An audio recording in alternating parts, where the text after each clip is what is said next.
basic camp life uniforms and well, but actually I say camp life and uniform and the daily process of the Confederate soldier. My buddy Casey here is he's dressing up today as one of our rugged warriors you'd find late in the war. As a matter of fact, pretty much what he's wearing right now would be almost what's left of some of the soldiers' uniforms late in the war. The trousers he's wearing right now would be considered a sky blue Union uniform, but of course at the time, Confederate soldiers would wear anything they had during the war, and a lot of the guys at the very beginning of the war were part of the Union Army who jumped and transferred to the Confederate Army. So these guys would definitely hang on to these trousers. But of course also if they happened to have trousers during the war that were so torn up, they would just take them off whatever body they really didn't need it anymore, and they wear it themselves. Like I said, he's very rough. You take a look at his brogans over here. These are what our normal soldiers would be wearing. These leather and wood brogans with steel plates at the bottom of them for a little extra traction, make sure them heels wouldn't wear off. Now, of course, he's been marching, I would say, probably about 300-400 miles on them suckers, and they've just about torn apart. Now, if you were lucky, well, at least they ain't barefoot. Yeah, exactly. If you were lucky, you still was able to hang on to these things. We had boys up in 1862 who still didn't have shoes to wear, and we had guys going around the winter who would wrap cloth around their feet just to keep them warm because they didn't have any shoes to wear. After every battle, you'd almost see men walking out, scavenging the battlefield, just trying to find a pair of shoes that will fit them to put on. Now let's backtrack a little bit here, and we'll go through the evolution of the uniform. When the war first broke out, if you were in the Union Army, of course you had your uniform with you, and a lot of the armies at the time would bring companies together of existing units. Well, for our case here in Forsyth County, we had militia units, and they had their own personal uniforms at the time, which they had to purchase for themselves and make up. Well, for North Carolina units at the very beginning of the war, North Carolina, of course, was always known for being the best well-dressed uniform out there, or best well-dressed units out there. The coat I'm holding here would be considered a North Carolina sack coat. At the very beginning of the war, there was no expense left behind. They pretty much made their units look the most sharp dressed units out there. And I'm going to pass this around, let y'all get an idea of what the material they were making. This right here is what we would call jean wool or jean cloth, and which was much different from what the Union boys wore. Theirs was pretty much straight up wool.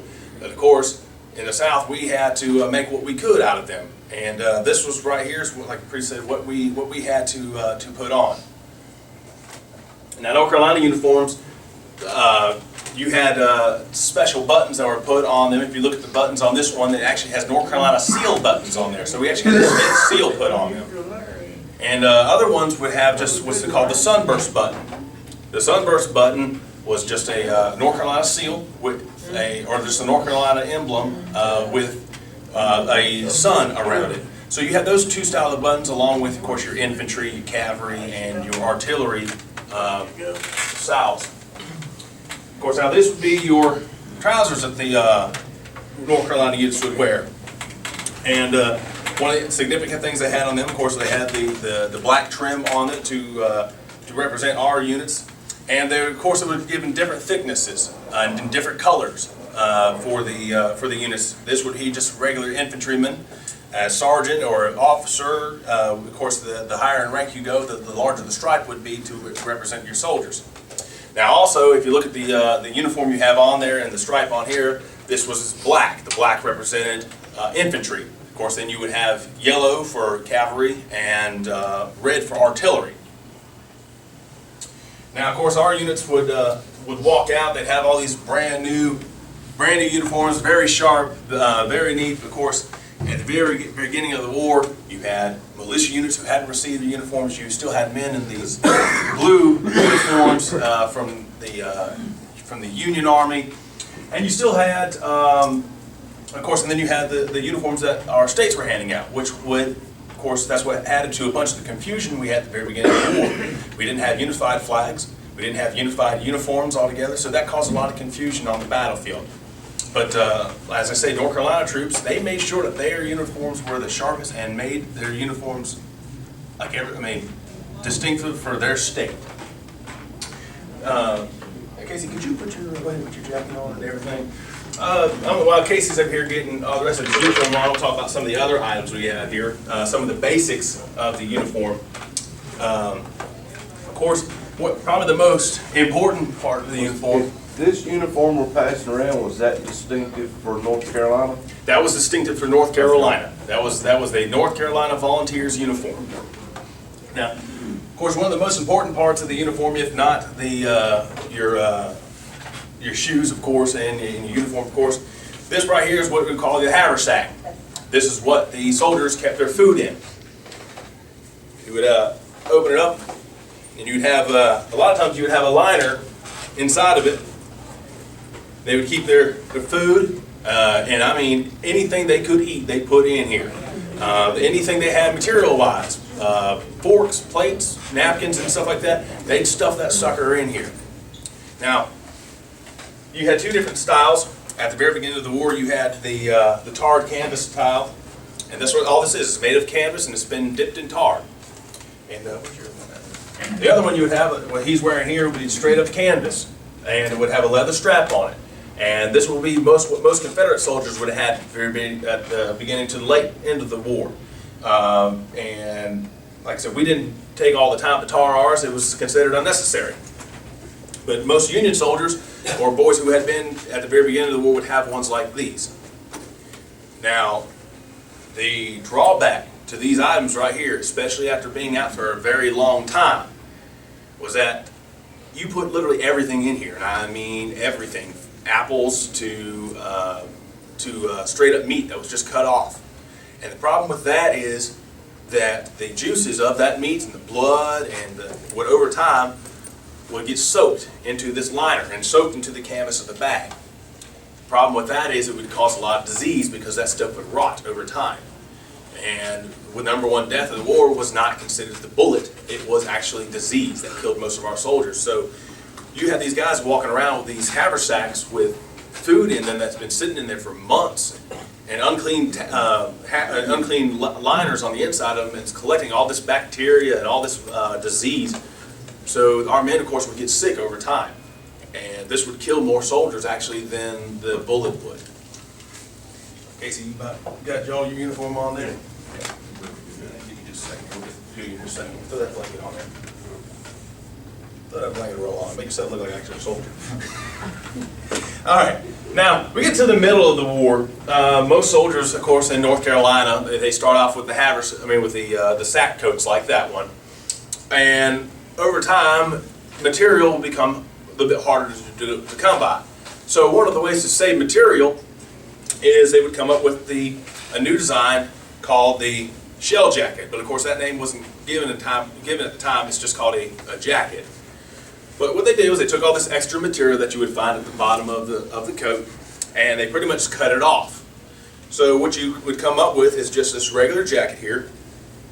And North Carolina units still kept the buttons on there, still kept the some of them still kept the epaulets on the side of it in black.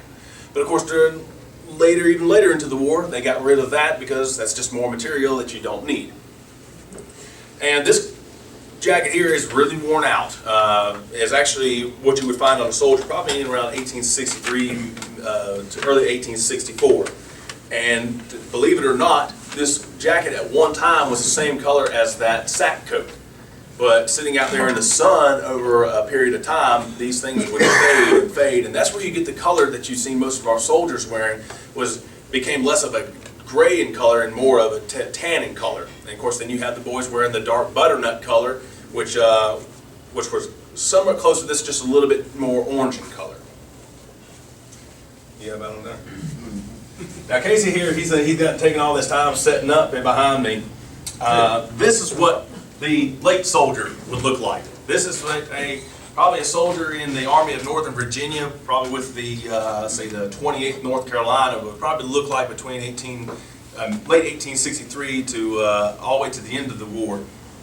His jacket is a much thicker material that the one that you held with is straight up would be called jean wool instead of just jean cloth, and it was a mixture of both of it.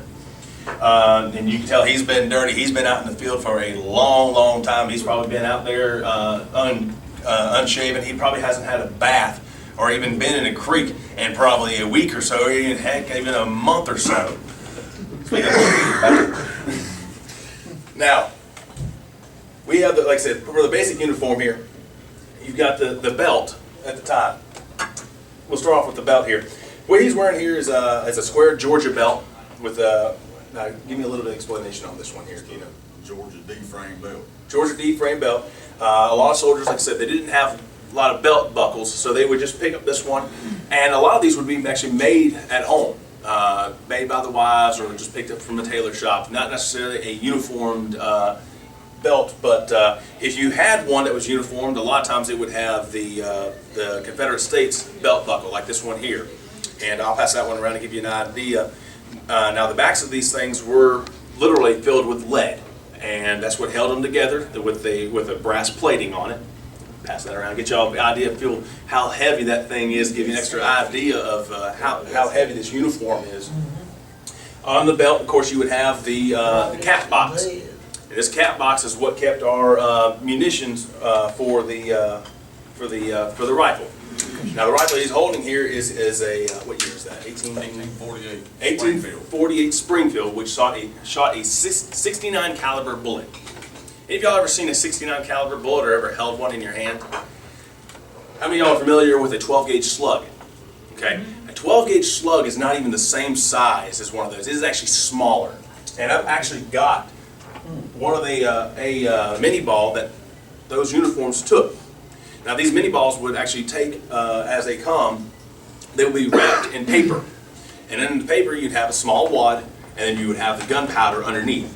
So when the soldier would have in his, would take it out, he'd have these, and they'd be stuffed in his cartridge box. And of course the cartridge box stay here on the side, real close to his right arm. So all he would have to do is reach behind him and duck right in and pull out one of these cartridges. And besides the box, the second most important thing to that box is having two front teeth.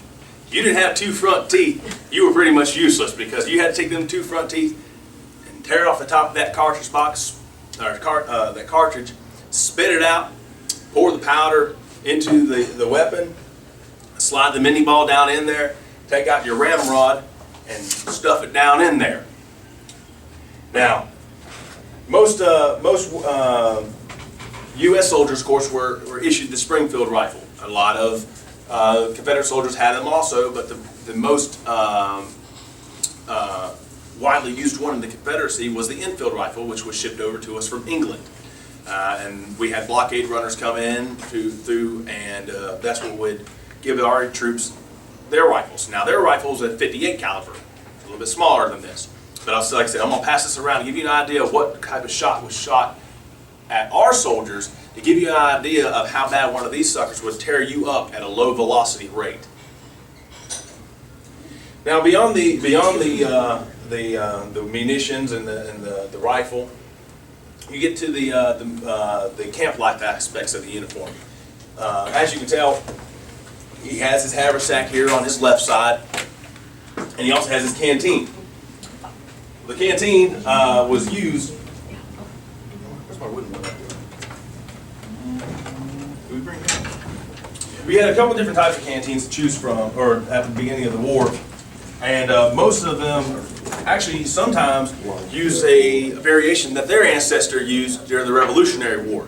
Now this one right here is one that I wear a lot, and it actually has your state written on it, and a lot of them would actually be creative with theirs, and on the back sides they would paint their state flag on it, or they would paint their unit name or something like that, paint their name on it, their family name, make them real creative, and show off their patriotism for the country. Of course, then you get into the metal ones, these are both considered to be drum canteens. This would be the older version, then of course you have the new version. What's interesting about these right here is they're like a barrel, pretty much, like a whiskey barrel. When you put liquid in it, over time it will harden up and it will soften up and it will seal, so water would not escape. On the other hand, you have the metal ones here, which if they had like a small crack in it, they would leak. So how do they fix this problem? Lined them with beeswax. So you're drinking water with beeswax lined around the canteen. I'm pretty sure that had a wonderful flavor to it. It does, and you drink out of this one too, don't you? How does it taste like? City water. Straight out of the creek, right? Now, if you lost your canteen, you were pretty much useless on the battlefield, especially if it was a hot day. Because this stuff here, and I can tell you from experience from wearing it day after day, it don't breathe during the summer and it breathes way too much in the winter. So these uniforms, you would get so hot and you would sweat and you would sweat and you would sweat. Now the good part about that is with this uniform on, that sweat of course gets trapped inside the uniform and it actually doesn't evaporate, so it actually keeps you cool. But the problem is you can only sweat so much before you start to have a heat stroke or something worse than that. But of course, if you didn't have this canteen on you, you were almost considered useless on the battlefield if you got hot and exhausted.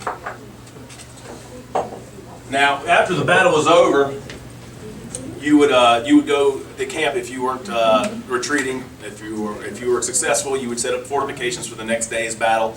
But what you would have on you for that, of course, you'd have the haversack, keep your food on you for rest. But you would also have your blanket roll. Some of them would actually have the blanket roll on them, and some of them would actually have a tent on them, or a tent half. Now this blanket roll right here is just a regular cavalry blanket. It's no longer than about 6 feet long and about 3 feet wide. So it wasn't really used very commonly, but of course our soldiers used whatever they could get their hands on. A lot of them, of course, would have imprinted on them somewhere what it was Confederate States on it. Some of them, of course, if they were stolen, not stolen, but yeah, picked up, they would have the Union on it. But a lot of our men didn't have tent rolls, so they would sleep on, if they had a blanket, they would sleep on the blanket at night. Use your haversack or your coat, take it off. It'd be used as a pillow at the time. But of course, like I say, during the winter time, if you didn't have a tent or if you didn't have a makeshift quarters made up at the time for the winter, you were very unlucky, to say the best. And a lot of times they would actually have 3 or 4 men laying in these small dog tents, which actually are not too much bigger base-wise than your table is once they're set up. And you'd have 3 or 4 men laying in this tent at the same time, just huddled together, just trying to stay warm. Yeah, well, like I say, the funny thing is, yes, they would say at the time it was, which we considered a spooning. And the funny thing is, you sitting out here in the middle of the night, you have 4 guys laying up against each other, and they would say spoon, and people would actually turn over and lay the other way to make sure that the guy on the other end who's facing outward stays warm. Now, besides the trousers, the uniform, of course, the blanket, the other very important piece to have on the uniform is your hat. The hat, of course, kept you cool on your head and made sure that it kept the sun out of your eyes when you were firing the rifle. And like I said, it helped us distinguish each other from, help distinguish who we are. Now, at the very beginning of the war, you had most people were issued a kepi. This was pretty much your parade hat. This was given by the United States military. I believe they started using these in 1858. So this was a fairly new design for our soldiers at the time. But the problem with this uniform is, or this hat, is when you put it on, what does it not cover? Your ears. So a lot of heat is transferred from your ears. And if those ears are not covered in a hot summer day, you will get very hot and it will get sunburned. So a lot of guys would take instead of these cappies, they take these cappies, just throw them away, and they would use a version of a slouch hat. A lot of them would be ones that they would have at home.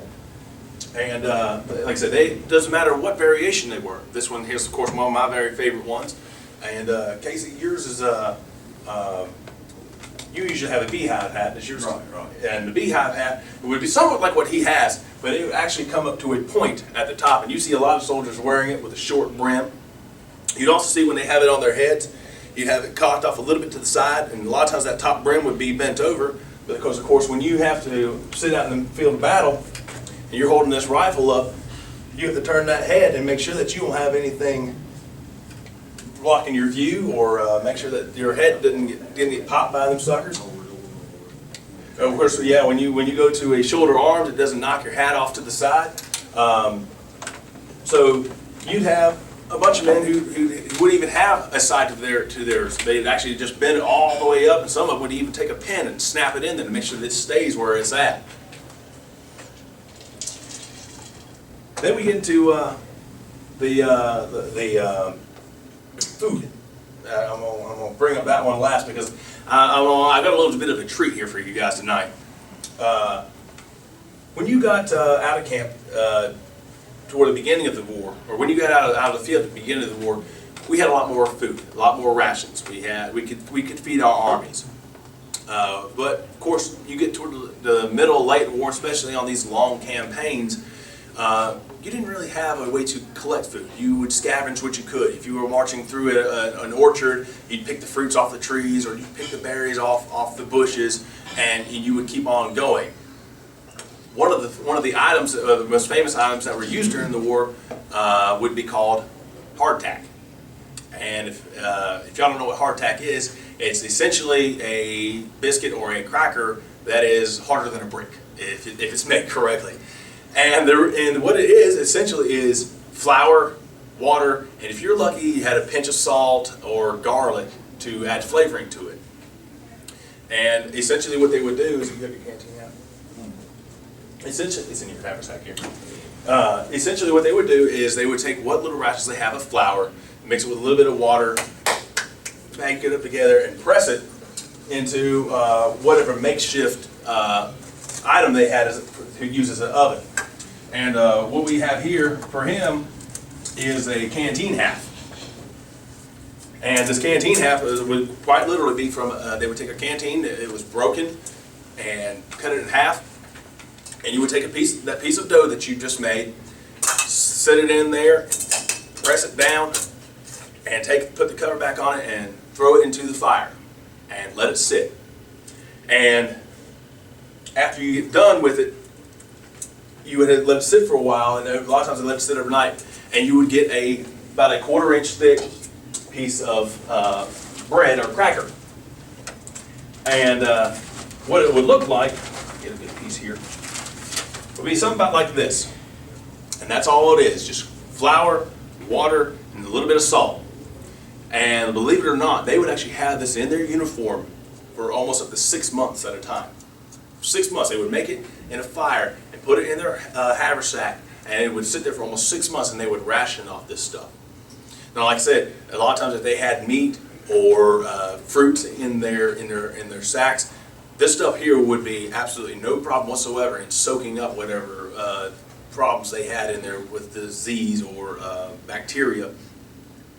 But I'll actually pass the bag around here, if y'all aren't full enough, and let y'all actually try, get a flavor of what these soldiers ate. I just made this stuff last night, so it's not as hard as you would expect, but I'm gonna pass this around, let y'all take a piece out of it, and give you an idea of what the soldiers ate. Now, if you've got dentures or if you've got really soft teeth, be careful with it, because like I said, this stuff can be really hard.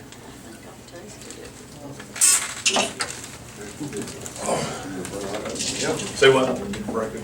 No, I didn't break the table. Now, the funny thing is about this hardtack is their soldiers would joke around. They would actually take this stuff, and if it wasn't, they would joke around. They say they ran out of ammo. They take their hardtack out of their pockets and they throw it at the enemy, use it as a rock, or if they ran out of artillery, they take their hardtack and stuff into the cannon and use it as cannon fodder. And we'd hear jokes about guys taking the hardtack and throwing it at their enemy. And when they would advance, they'd look on the ground, they'd pick up their food and take a bite off of it and keep on going. Now,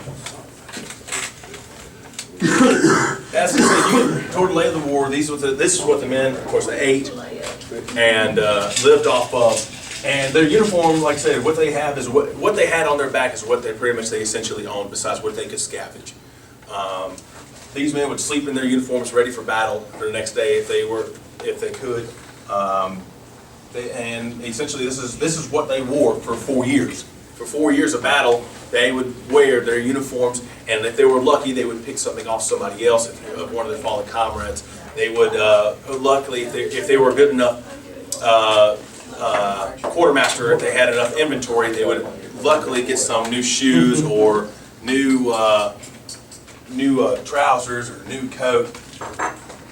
But with the Confederate Army, we weren't always that lucky. And we made what we could out of what we had.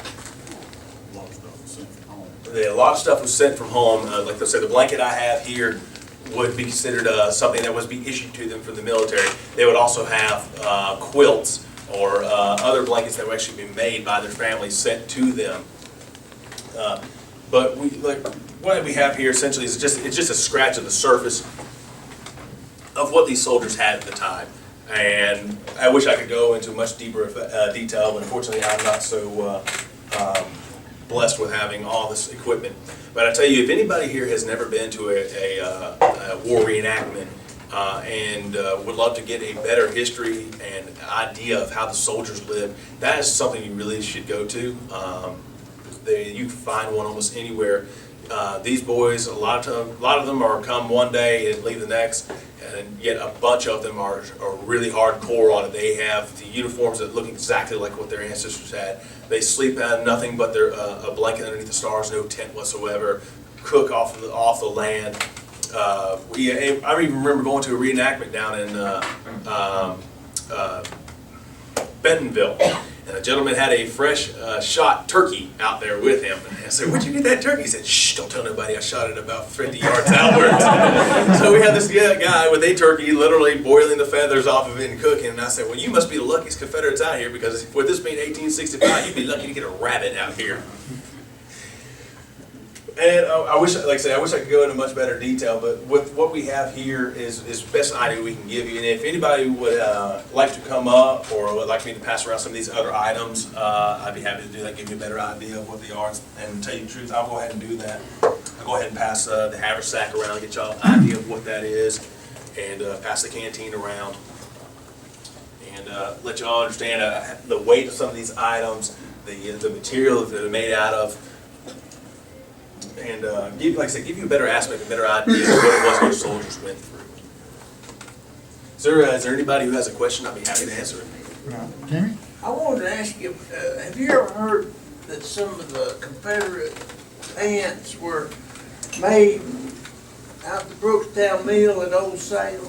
There actually was a uniform maker out there at the Brookstown Mill, and I wish I could tell you exactly what type of pattern uniform they made at the time, but unfortunately, we actually, from what I've been told, they were actually trying to put a marker out there for the mill, and it unfortunately was unsuccessful. That's what I understand. And yes, Old Salem, or in Salem at the time, which is, I mean, they were very helpful with making uniforms, and like I said, the gentleman who owned that mill was very wealthy.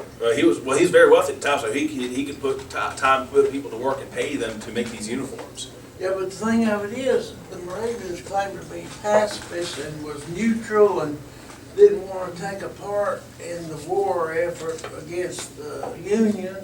But to get the money from the Confederacy, this Brookstown Mill, the F&H Freeze brothers, made some things kind of on the sly that wasn't exactly approved of by the Moravians. Well, just like the rest of the country, the Moravians unfortunately were not unified. Of course, they were also split by this conflict, and that's where you get a lot of the North Carolina regimental bands came from Old Salem, the brass bands. That's true. And so, that's exactly right. and I mean, the Forsyth Rifles themselves were formed out of Salem, and some members of Winston. So there were members in Old Salem who did fight for the Confederacy. So they were splitting the issue, but they were not completely pacifist. I can guarantee you that. No. There's a graveyard somewhere in Wilson. I forget where it was at, but they've got it's a Moravian graveyard And, there's like 2 or 3 of the headstones in there, you know, the Moravians' headstones are flat. And in the headstone, you know, is engraved his name, regiment, then it's got battle flags, you know, Confederate flags engraved in their headstones. It's like 3 or 4 of them out of the whole Moravian. A flat one, the marble flat. Right. I've never have seen that, but I'd like It to. struck me because we was paving the parking lot over beside it, and I'd usually walk around if I was close to a graveyard. I'd go and just look around, and it caught my eye because I'd never seen a Moravian grave marker either that had to do with the, you know, the South. And that's what struck or caught my eye was that flag engraved in the headstone. Yeah. Sure enough, it was Moravian. Harold, All right, Jimmy. I was gonna say, now if you wore the same uniform every day for 4 years, you didn't stay in that uniform by yourself.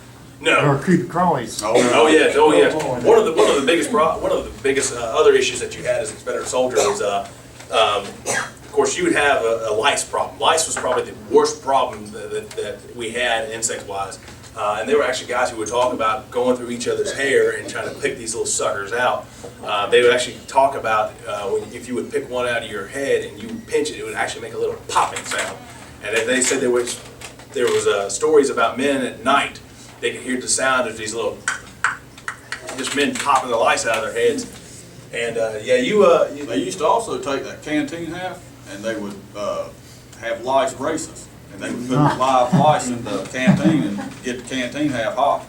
They would do that. They also, if they found like a cockroach or something, they'd have cockroach races. Put cockroaches on one plate and put cockroaches on the other plate. See who could get off first. Mouse races. I'm Of course, sure, that's- I'm sure there was no gambling involved. Oh, they'll say no gambling whatsoever in either. But a lot of them did now. They would gamble in camp, but it's come time to fight, they would leave their playing cards in camp because they didn't want to get caught dead on the battlefield with the gambling cards on. You know, a lot of them was like that. I wish I had a little miniature Bible with me too, because that's one of the other things that the Confederate Army actually issued out to a lot of its soldiers, where they would actually issue a Bible to every single Confederate. And there were stories that talked about somehow that Bible would save their life, and other times they would have the Bible and the deck of cards in the same pocket, and they would talk about how that a mini ball would actually go straight through the Bible and actually get caught by the deck of cards. So, I've not heard that. so there's a lot of history behind that part too. And I wish I had an old-fashioned deck of cards with me too, because let's be real here. You sitting out in camp a lot. You need some type of recreation, and of course, gambling was that type of recreation. And it took some special skill to take a needle and kill those lice in the seam and not bust the seams Oh yeah, as well. oh yeah. Does anybody else have a question? I kind of have a question. I know when you look at a lot of pictures, you'll see a lot of the belts that are on backwards, the other way around. I've done some research on that and found out that what it was is because, you know, our materials we didn't have a lot of materials then, because I mean, we weren't planning on being under an invasion.